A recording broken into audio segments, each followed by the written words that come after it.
किसी के बाप की पार्लियामेंट है क्या? गृह मंत्री के बाप की पार्लियामेंट है क्या? या जो पार्लियामेंटेरियन बैठे हैं उनके बाप की पार्लियामेंट है क्या? ये इस देश की पार्लियामेंट है। आप एक रिलीजन के पीछे क्यों लठ लेके पड़े हुए हो? इससे सारा साबित है एजेंडा ही कुछ नहीं तुम्हारे पास। इन एमपीओ की तनख्वाह रोक देनी चाहिए कि तुम्हारी तनख्वाह यहाँ दो। जो देश का पैसा और समय बर्बाद हो रहा है, जहाँ पे सैकड़ों हजारों केस डिसाइड हो सकते थे, उस समय में तुमने एक ऐसा कानून बना दिया जिसकी वजह से सारे वकील और जज, 3 हो सकता है, 3 के बाद और ज्यादा की कोर्ट बिठानी पड़े, और इतना समय देश का एक ही मुद्दे पे बर्बाद कर रहे हो आप लोग। इन सब की तनख्वाह रोकनी चाहिए। ऐसा समय आएगा, हाई कोर्ट और सुप्रीम कोर्ट को हर काम में इंटरफेयर करने के लिए तो बनाई हमने कि बदमाशी पार्लियामेंट करे, बदमाशी सरकार करे, बदमाशी कोई सीएम पीएम करे, बदमाशी कोई ब्यूरोक्रेसी करे, बदमाशी पुलिस करे। उनकी नकेल भालू की तरह नकेल कसने के लिए तो हमारी सुप्रीम कोर्ट और हाई कोर्ट है। ये तो प्राइमा फेसी लग रहा था कि जो ये कानून बनाया है इसमें जो ट्रांसपेरेंसी होती है, जो कानून को बनाना चाहिए सही सोच समझ के सबकी भागीदारी के साथ। कानून बनाने का ये मतलब नहीं है कि पार्लियामेंट में किसी पार्टी की मेजोरिटी है, जो मर्जी कानून बना लो और जल्दबाजी में कानून बना लो, आधी रात को कानून बना लो। ये दिस इज नॉनसेंस। ये मिसयूज है पार्लियामेंट का। जैसे abuse of law, abuse of process होता है, this is abuse of parliament.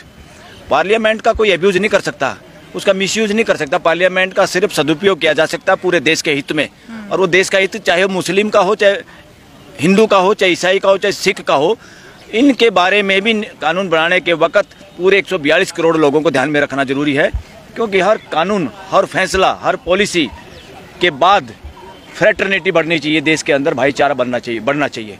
किसी के अंदर भी किसी को ये ना लगे कि मेरे साथ नाइंसाफी हुई है।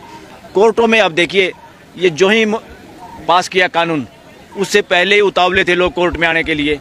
तुरंत कितने लोग कोर्ट में आए हैं? इसका मतलब क्या है? इसका मतलब पार्लियामेंट ने बदमाशी की है, सिंपल। और पार्लियामेंट कुछ भी करे, सरकार कुछ भी करे, पॉलिसी कुछ भी बने, आफ्टर ऑल देश की हाई कोर्ट और सुप्रीम कोर्ट, जिनको कॉन्स्टिट्यूशनल कोर्ट कहा जाता है, इनकी जिम्मेदारी है पूरी तरह देखने की कि ये जो काम कर रहे हैं ये संविधान के मूल भावनाओं के हिसाब से काम कर रहे हैं कि नहीं कर रहे हैं, ये न्याय के हिसाब से काम कर रहे हैं कि नहीं कर रहे हैं। इस कानून के साथ अगर मान लो वक्फ प्रॉपर्टी पे कोई काम करना था, वक्फ पे कोई काम करना था, पहले तो अगर या तो जैसे स्पेशल मैरिज एक्ट बना था एक देश के अंदर, स्पेशल मैरिज एक्ट में जो खुद को शामिल करना चाहे करे, छूट है पूरे देश के लोगों की। कोई भी आदमी चाहे वो किसी भी रिलीजन का हो, स्पेशल मैरिज एक्ट के तहत लड़का लड़की जो शादी के काबिल हैं वो शादी कर सकते हैं, कोई बैन नहीं। और अपने रीति रिवाज से भी जो करना चाहता है वो भी कोई बैन नहीं। इसलिए स्वेच्छा से लोगों ने कोई विरोध नहीं किया उस कानून का। जो पढ़े लिखे तबका या कोई ऐसा है, एक रिलीजन दूसरे के रिलीजन में आपस में कोई टांग अड़ा रहा है, कई बार घर वाले नहीं बच्चों की बात मानते तो शादी करना चाहे, वो एक मौका दे दिया। इसी तरह से सबसे पहले किसी एक रिलीजन के पीछे लगने की बजाय देश के अंदर इस तरह का अगर कोई कानून बनाना था तो एक कॉमन कानून ऐसा बनाना था जो स्वेच्छा से कोई भी लागू करे। अब आपको चिंता हो गई वक्फ बोर्ड की, वक्फ प्रॉपर्टी की, वक्फ बोर्ड के मेंबरों की, आपको चिंता मंदिरों की नहीं है। मंदिर रजिस्टर्ड है क्या देश के सारे? फुटपाथ पे मंदिर बने हुए देश के अंदर। आप एक के ऊपर ब्लेम नहीं कर सकते। इस देश को, ये संविधान के हिसाब से चलने वाला देश है, ये मानवता का देश है। ठीक है, यहाँ के लोगों को फ्रीडम है रिलीजन मानने की, मगर सभी रिलीजन को हिसाब भी देना होगा देश की जनता को, 142 करोड़ लोगों को, कि हम जो कुछ कर रहे हैं मानवता के लिए कर रहे हैं, सबकी भलाई के लिए कर रहे हैं। हम आप लोगों के बीच में दरार पैदा करने का कोई काम नहीं कर रहे।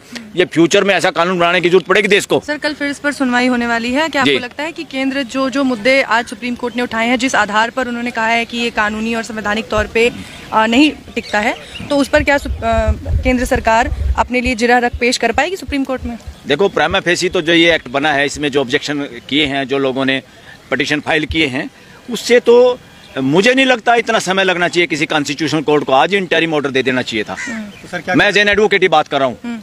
मैं ही सोचता हूँ अगर बाई चांस मैं जज होता तो इतने दिन से ये मामला चल रहा है, हम सब लोग अखबारों में पढ़ रहे हैं, और जो पिटीशन आते हैं इतने दिन के तजुर्बे में इमीडिएट पता चल जाता है कि कहाँ गड़बड़ है, कौन कौन से ऐसे पॉइंट है।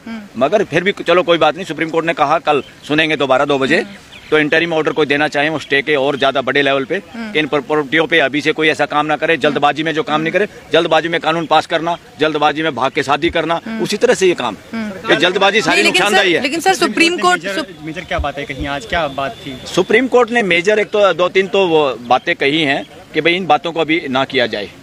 कोई भी इसके प्रॉपर्टी, तो कोर्ट ने जो भी चीज़ें घोषित की हुई पहले से, वक्फ प्रॉपर्टी अगर कोर्ट ने घोषित की हुई है किसी की, उस पर कोई तुम अपना ये चाकू मत चलाओ, अपनी तलवार मत चलाना इस कानून की। और दूसरा, जो जांच कर रहे हैं कलेक्टर, सरकारी कर्मचारी, सरकारी ऑफिसर, अधिकारी, वो जांच कर रहा है। जब तक वो जांच का कुछ नहीं कहे कि उसकी जांच में वो कोई चेंज ना करे, अभी तक कुछ इन बातों पे चेंज ना करे, अभी वो बातें वहीं पर रहेंगी। वो अपनी जांच बेशक जारी रखे, अभी फैसला नहीं ले इस बात पे। और ये सबसे बड़ा धोखा इस देश में कि कलेक्टर या डीसी किसी काम को करते हैं। कलेक्टर और डीसी प्यादा था अंग्रेजी हुकूमत का, गवर्नर जनरल के प्यादे, जैसे मदारी का बंदर होता ना, उनके जरिए इस देश में हुकूमत करते थे। वो ब्रिटिश राज था, वो एक तरह से शासन था देश में। अब ये डेमोक्रेटिक कंट्री है। डेमोक्रेटिक कंट्री में कोई राजा नहीं होता, कोई रूल नहीं होता, सिस्टम होता है, व्यवस्था होती है, मानवीय व्यवस्था, और उसके सेंटर में लोग होते हैं। वहाँ कोई Raja Rani, governor general, CM PM नहीं होता, पार्लियामेंट भी नहीं होती। सबसे केंद्र में देश के लोग होते हैं। और उस देश के लोगों के लिए जो कानून बनाया जाता है या जो कानून बनना चाहिए, वो एक बात को ध्यान में रखने के बाद बनाया जाता है, वो है फ्रेटर्निटी, भाईचारा, समाज का इकट्ठा रहना, वो ज़्यादा जरूरी है। इसलिए और कुछ प्रश्न भी उन्होंने पैदा किए हैं कि इनका आंसर भी मुझे कल देना, हमारे को देना, तीनों जजों को। और कल 2 बजे मुझे आई होप कि इंटरिम ऑर्डर भी अच्छा ऑर्डर होगा, क्योंकि आज कोर्ट भी खचाखच भर रही थी और मुश्किल से दरवाजे भी। उम्मीद है स्टे मिल पाएगा आप लोगों को? मुझे उम्मीद है अगर ओपन दिमाग से कोई भी जज सुने तो इतना मुश्किल काम नहीं है ये। दोनों पार्टियां सामने होती है और मुझे पता है अगर मैं जज की कुर्सी बैठा हूं, कोई और बैठा है वहां, तो 3 आदमी बैठे हैं, उनको सिर्फ पता रहता है दोनों पक्षों की सुन के कि क्या सही है क्या गलत है। ये इतना मुश्किल काम नहीं है जितना मुश्किल काम दिखाई देता है। कई बार वो मुश्किल होता नहीं, वो मुश्किल बनाया जाता है। ये कहना पड़ेगा हमारे को। न्याय करना इतना मुश्किल काम नहीं है, सबसे आसान है न्याय करना। बेईमाना करना मुश्किल काम है। बेईमाने के लिए बहाने बनाने पड़ते हैं, उसमें जो लॉजिक और रीजनिंग आप देंगे वो उसमें गड़बड़ होती है, वो लोगों को हजम नहीं होती। जब न्याय करते हैं तो दोनों पक्ष खुश होते हैं। घर में भी जब हम न्याय करते हैं ना, सारा परिवार ही खुश हो जाता है, सारे मिल जाते हैं। मुक्त कराने के लिए कानून लाया गया है जो कब्जा हुआ है वक्फ बोर्ड के नाम पर। देखिए, वक्फ बोर्ड पे कब्जा, वक्फ की कौन सी जमीन है, बाई यूजर है, 5 साल तक मुसलमान होना जरूरी है, ये नॉनसेंस बातें हैं। अरे इस देश का कोई भी आदमी, मैं हिंदू हूँ, मैं देना चाहता हूँ, बताओ।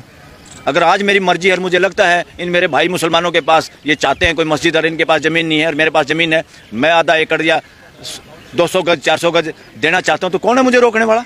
ये नॉनसेंस है, ये बदमाशी है, गुंडागर्दी, ये नहीं चलेगी, ये इस देश में चलेगी नहीं। चलाने की कोशिश है वो वापस हो जाएगी। केंद्र सरकार की ओर से, नेताओं की ओर से अब तक जो दलीलें दी जा रही थी कि इतने फायदे हैं, ये है वो है, क्या सुप्रीम कोर्ट में भी वही फायदे गिनवाए जाएंगे? और क्या, अरे फायदे भी गिनवाए जाएंगे। और ज्यादातर सरकार की तरफ से बहुत बार कोर्ट के अंदर वकीलों की एक ही ड्यूटी है, कोर्ट की मदद करना, ताकि कोर्ट एविडेंस के आधार पर और कानून के हिसाब से फैसला कर पाए।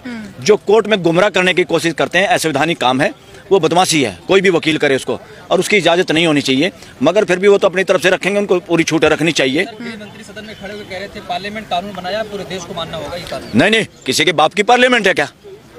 गृह मंत्री के बाप की पार्लियामेंट है क्या? या जो पार्लियामेंटेरियन बैठे हैं उनके बाप की पार्लियामेंट है क्या? ये इस देश की पार्लियामेंट है। पीपल आर सुप्रीम, देश के लोग सुप्रीम हैं। वहाँ संख्या में एक आदमी ज़्यादा हो गया, एमएलए एमपी बन गया, एक आदमी ज़्यादा हो गया, प्राइम मिनिस्टर बन गया, सीएम बन गया, या एक एमपी ज़्यादा हो गया और कानून पास कर लिया, उसका ये मतलब नहीं आप देश को रौंद के चलोगे। डेमोक्रेसी में नहीं चलता, ये वहाँ चलता है राजशाही में, तानाशाही में। इस देश में ना राजशाही है ना तानाशाही, जिसको हम दफन कर चुके हैं। 1950 में इस देश में संविधान लागू हुआ। संविधान लागू होने के बाद यहाँ मानवीयता का वो है, मानवता का देश है ये। सभी रिलीजन को अब ये भी सोचना होगा, देश की युवा पीढ़ी जो जिस रिलीजन से है, कोई दिक्कत नहीं है, सारे रिलीजन हमारे हैं, उनकी अच्छी बातें हम सबको स्वीकार करनी होगी और मिलजुल के हम सबका ऑडिट करना होगा। रिलीजियस ठेकेदारों का भी, जो इस देश को जैसे पॉलिटिशियन बांटते हैं, बहुत सारे रिलीजियस ठेकेदार भी देश को बांटना चाहते हैं अपनी गद्दियाँ महफूज करने के लिए। परिवार दर परिवार, मैं मर गया मेरा बेटा, उसके बाद मेरा बेटा, मैं एमएलए हूँ तो मैं मर जाऊँ जो मेरा बेटा। इसी तरह से रिलीजियस ठिकानों पर भी इस देश के पूरा समाज जहाँ खिलाफ होता वो हर उसमें है। ये जो हम हिंदुओं में भी मंदिर है ना, वहाँ भी पीढ़ी दर पीढ़ी एक मर जाए, उसके बच्चे उसके बच्चे मर जाए, किसी भी मंदिर में उन्हीं के वो पुजारी होते हैं। ये सारा का सारा गलत है, ये अनडेमोक्रेटिक है, अमानवीय है। इसको हर रिलीजन में बदलने की जरूरत है। मेरे को लगता है देश की युवा पीढ़ी, वो किसी भी रिलीजन की हो, वो सारे के सारे साइंटिफिक टेम्पर वाले हैं। वो सही बातों को मानने में 1 मिनट नहीं लगाते और गलत बात में विरोध करना या एक दूसरे के साथ देने में भी मिनट लगाते। देश के युवा, इवन हिंदू, वो भी उन सब गलत बातों के विरोध में है जो वक्फ कानून के अंदर जानबूझ के थोपने की कोशिश है। इसलिए मेजोरिटी रियल हिंदू सब अन्याय के खिलाफ है। पर सर मामला अभी भी 50-50 है, केंद्र के पास पूरा समय है, वो अपनी दलीलें पेश कर सकते हैं। मैं तो ये कह रहा हूँ, केंद्र इस देश का समय बर्बाद करने के लिए है क्या?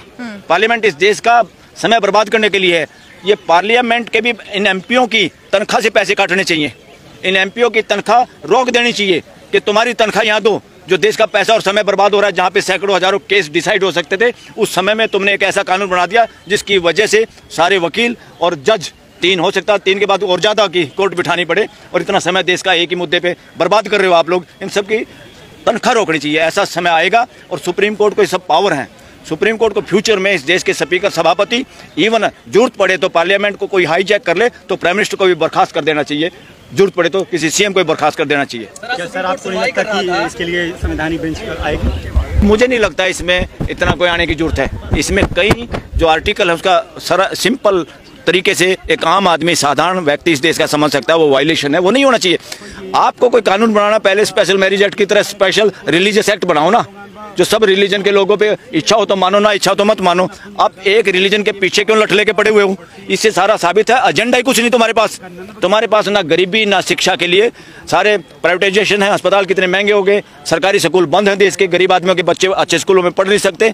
तो what is going on? Nonsense. वक्फ की संपत्ति का अच्छे से इस्तेमाल नहीं हुआ ना, मोदी जी ने कहा था। वो देखो, अगर अच्छे से इस्तेमाल हुआ होता तो पंचर नहीं बना रहे होते मुस्लिम समाज के युवा। अच्छा, वो पंचर बना रहे हैं मुस्लिम समाज के युवा। पंचर लगाना बुरी बात है, वो काम कर रहे हैं। तुम्हारी तरह झंडे उठा के बेरोजगार युवाओं को तुम बेवकूफ तो नहीं बना रहे। तुम झंडे फहरवा के, नारे लगवा के खुद एमएलए एमपी बन रहे हो और देश के युवाओं को मिसगाइड कर रहे हो। 10-10 साल तक नारे लगा के, झंडे लगा के जो युवाओं की जिंदगियां बर्बाद हो रही है। ये नौकरी वोकरी नहीं, बेरोजगारी और उनका मेंटल शोषण है। इसको कहेंगे मेंटल शोषण समाज के युवाओं का। न्यायपालिका को विधायिका के काम में दखल नहीं, किसने कहा? किरण रिजिजू ने। उन्होंने कहा उन्हें यकीन था कि रद्द नहीं करेगी। इस मामले पे मैं कहूंगा, अगर किरण रिजिजू ने कहा तो वो बेवकूफ है। वो लॉ मिनिस्टर रहा, उसके बावजूद उसको अकल नहीं। इसका मतलब लॉ की डिग्री फर्जी है। हाई कोर्ट और सुप्रीम कोर्ट को हर काम में इंटरफेयर करने के लिए तो बनाई हमने कि बदमाशी पार्लियामेंट करे, बदमाशी सरकार करे, बदमाशी कोई सीएम पीएम करे, बदमाशी कोई ब्यूरोक्रेसी करे, बदमाशी पुलिस करे। उनकी नकेल भालू की तरह है। नकेल कसने के लिए तो हमारी सुप्रीम कोर्ट और हाई कोर्ट है। और क्या फिर हम भी अगर न्यायपालिका के कामों में दखल देने लगे, विधायिका अगर दखल देने लगी तो ठीक नहीं होगा ना? वो कैसे दे सकते हैं? सुप्रीम कोर्ट के फैसले अगर उनको अच्छे ना लगे हो, पार्लियामेंट में दोबारा कानून बना लो। मगर वो सुप्रीम कोर्ट की नकेल नहीं कर सकते। सुप्रीम कोर्ट उनकी नकेल कर सकती, इसीलिए तो सुप्रीम कोर्ट है, न्यायालय बनाया इसलिए है। ऐसे अपने आप को राजा या तानाशाह या अपने आप को जन नेता मानने वाले जो लोग हैं, इस तरह की भाषा बोलते हैं ना, इनको एबीसी नहीं पता संविधान की। ये सारे के सारे शासन मानसिकता के लोग हैं। ये डेमोक्रेसी पे कब्जा किए हुए हैं। ये शासन मानसिकता के, मानसिकता इनकी राजशाही की है। डेमोक्रेसी में इस तरह की भाषा कोई किरण रिजिजू जी बोल नहीं सकता, कोई भी। क्या लगता है विपक्ष को बड़ी जीत मिली है जो कानून आया था? इसमें विपक्ष की जीत मत करो। ये नो, नहीं, ये न्याय की जीत है, न्याय की। इसमें क्या विपक्ष और क्या वो, या पक्ष विपक्ष कुछ नहीं है। इस देश के लोगों की और न्याय की जीत है। और न्याय पूरे देश की जीत होती है। न्याय पूरे देश की जीत होती है। एक आदमी को न्याय मिलता है, पूरे देश को न्याय मिलता है। एक आदमी को न्याय मिलता है, पूरे देश के साथ न्याय होता है। एक रिलीजन के साथ न्याय होता है तो सब रिलीजन के साथ न्याय होता है। एक के साथ अगर अन्याय हो रहा है मुस्लिम समाज के साथ, कोई अपने आप को ठेकेदार समझे कि मैं हिंदू और मुसलमानों का इलाज मैंने कर दिया, ऐसे ही तो बेहुदा लोगों को शिक्षित करना, इनसे तो देश को बचाना। असली आतंकवादी मानसिकता तो यही है। सर, आप इसे न्याय कह रहे हैं, लेकिन इसे न्याय कहना अभी ज्यादा जल्दबाजी नहीं होगी इस मामले पर? आप कह रहे हैं कि न्याय मिल गया है विपक्ष को। अरे न्याय इसलिए मिला, न्याय का मतलब क्या है? संविधान की जो मूल भावना है, आप कैसे कर सकते हो? आप अगर इतने अपने आप को बना रहे हो, हिंदू राष्ट्र के ठेकेदार बनते हो और मेजोरिटी के ठेकेदार हो, मेजोरिटी हम जो मर्जी कानून बना सकते हैं, तो डेमोक्रेसी मेजोरिटी का नाम नहीं होता। डेमोक्रेसी सबकी सुनने का नाम होता है। घर में डेमोक्रेसी क्या होती है? हम सबसे छोटे बच्चे से पूछ के बोलो सब्जी क्या खानी है, हम कोई वोटिंग करते हैं क्या? रोज लठ बसता क्या हमारे घर में? तो डेमोक्रेसी सबकी सुनने की और सच्ची बात को मानने की, चाहे वो छोटा बच्चा कहे, उसका नाम है डेमोक्रेसी। मेजोरिटी के नाम पे कानून बनाना, मेजोरिटी की दुहाई देना गुंडागर्दी बदमाशी है। जैसे मेरे पास 5 लठ है, तुम्हारे पास 3 लठ है, इसलिए मैं ताकतशाली। This is nonsense on the part of all such type of leaders and parliamentarians who speak this language.